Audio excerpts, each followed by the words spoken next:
Signal Hill! Signal Hill! Signal Hill! How are we doing today? Let's get this energy up.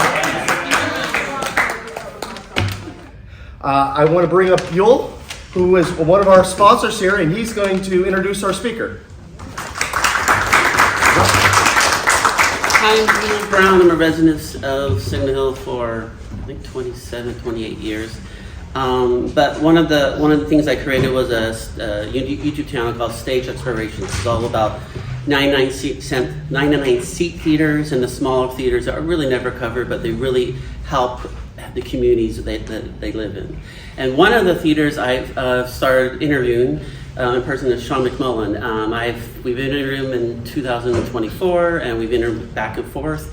And they are an amazing theater in Long Beach, but people from all around come to see these productions. And I really do believe that people should support theater, and especially local theater, and especially this one. Not only is a great productions, but helps kids and adults all around the community. And I know about them, but I think Sean can say a lot more about his fantastic theater. Sean McMULLEN. Good morning, everybody. Thank you so much for having me here this morning. We are excited to let you guys know what Children's Theater of Long Beach does here in Signal Hill and the surrounding Long Beach area.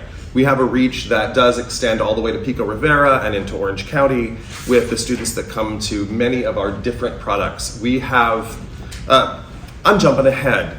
First of all, let me be very vulnerable with you. Theater is about vulnerability and sharing from inside. And something on the inside of me is now out. 4 of my wisdom teeth were removed last Thursday. So I'm on pain meds, and I feel like I sound like Droopy Dog, that old cartoon. It sounds like this. So I'm still trying to figure out how to use my new teeth, lips, and tongue, as we say in the biz. So bear with me. So thank you for that. I want to start by acknowledging something up front. When people hear the words children's theater, they often think of something tiny, something maybe just after school in the theater at the school with maybe a few dozen kids and a few dozen more parents. And that is how my journey began many, many years ago. I was a kindergarten parent, and my wife and I were sitting in that tiny little auditorium at our daughter's elementary school, and they were passing around clipboards of all the things the parents could get involved with the community and do. And it seemed like people were signing up really fast. We were kind of at the back of the house, so all the clipboards were going by all the people, and there were only a couple spots and everything. By the time it got to us, the only really spots that were open were 2 spots that said drama club. And we were old theater kids, so we said, well, that's good, we can do that. So we signed up, handed the clipboards back in, attended the rest of the meeting, and then the PTA president came running over to us before we left. We thought we'd get an email or something about it.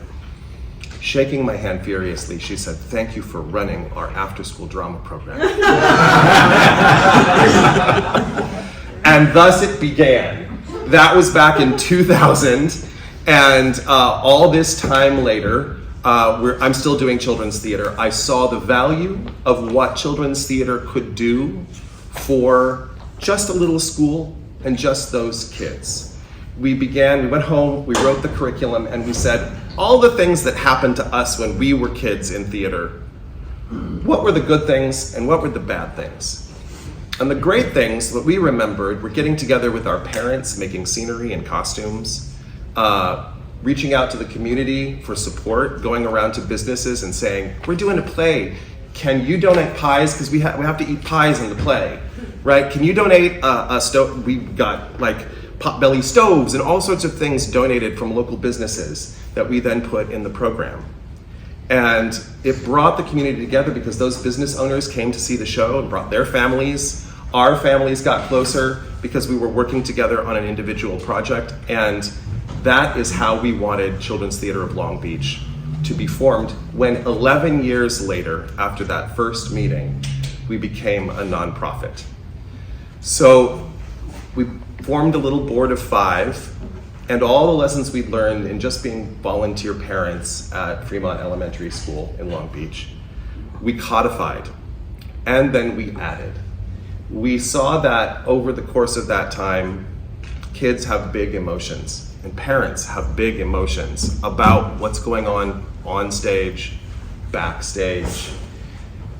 And we thought, how do we help them deal with this? Well, luckily, our board, it just happens that we attracted therapists. So we have a doctor, we have 2 independent therapists and a group therapist on our board, and they sat down and developed a social emotional learning curriculum that we now use in all of our products. In Southern California, and I know you're thinking because I introduced it this way, that children's theater is just after-school theater or theater that's done on weekend with just kids. And 2 of our products are that. We serve 8 elementary schools currently. We have served 14. We kind of do them in rotation because we only have 5 days in every week, and an after-school program takes our 3 teachers 3 hours to do, and so they go Monday through Friday, and then we switch schools in the springtime. So we are out there and helping all of those after-school students. But what happens when they go to junior high? So we started the Weekenders Project so that those junior high school students could continue on with us. And our elementary school students said, well, can we join that too? And so we said, of course you can. And then some high school students that were out of junior high said, well, can we join that too? So now we have the Weekenders, and they are 2nd grade all the way to 18 years old as our second product. And then the parents were like, I remember when I was in high school and I was in a show, and gee, it would be fun to be on stage, but I'm too embarrassed to go audition at the Playhouse. I know they'd have me, but like, it's really embarrassing. And I said, well, it's not embarrassing to audition in front of your kids, is it? I said, no. And so we started our family stage product.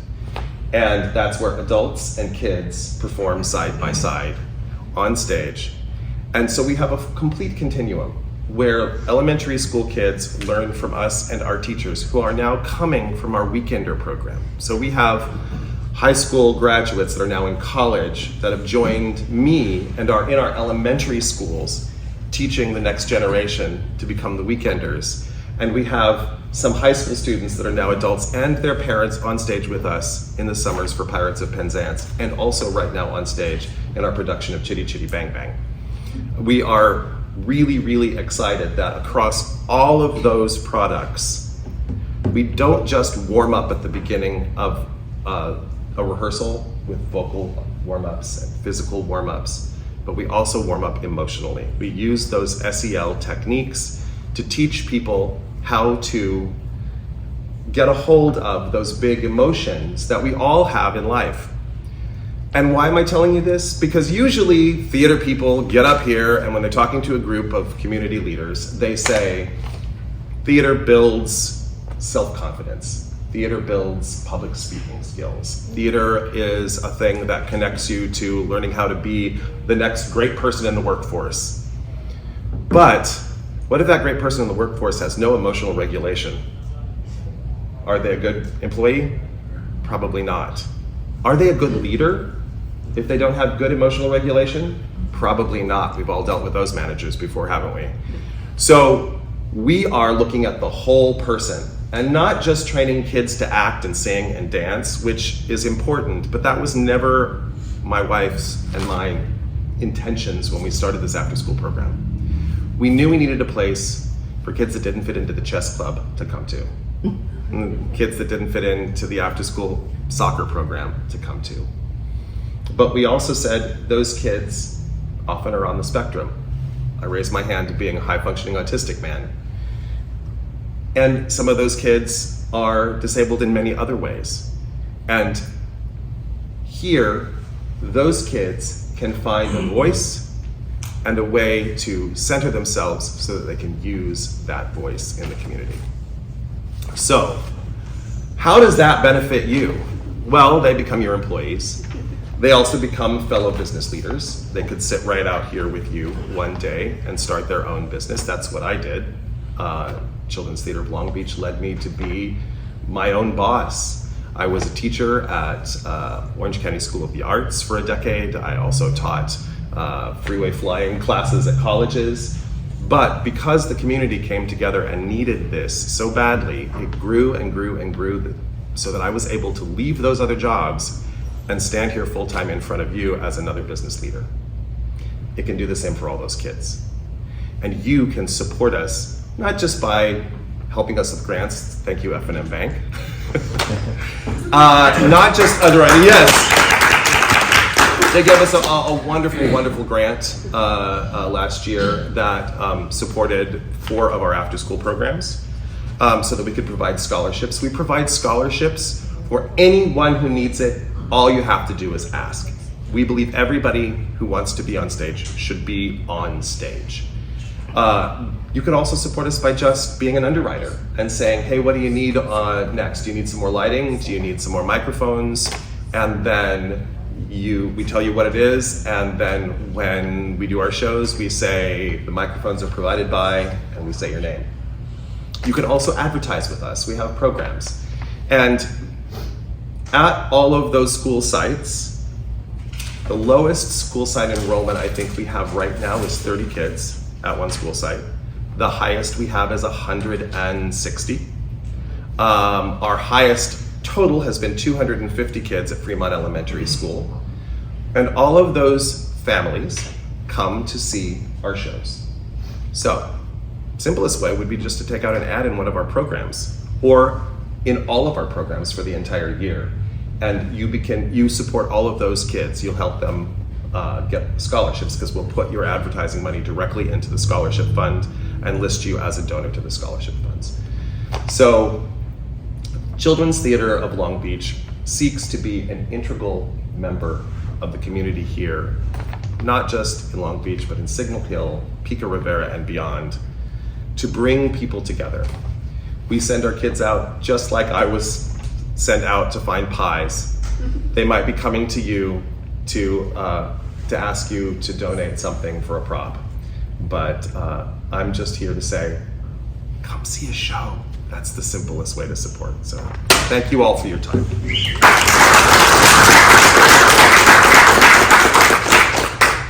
So if someone wanted to advertise the whole season, how many people are going to see those pamphlets? Oh, thousands. Our theater seats 370, and this last round of after-school shows, I think our lowest attendance was 200 people in that 370 house, but of the 4 schools that we just did, 2 of them sold out both of their shows over that weekend, and then the weekenders also roughly pull in about 250 an audience, and they do 4 shows.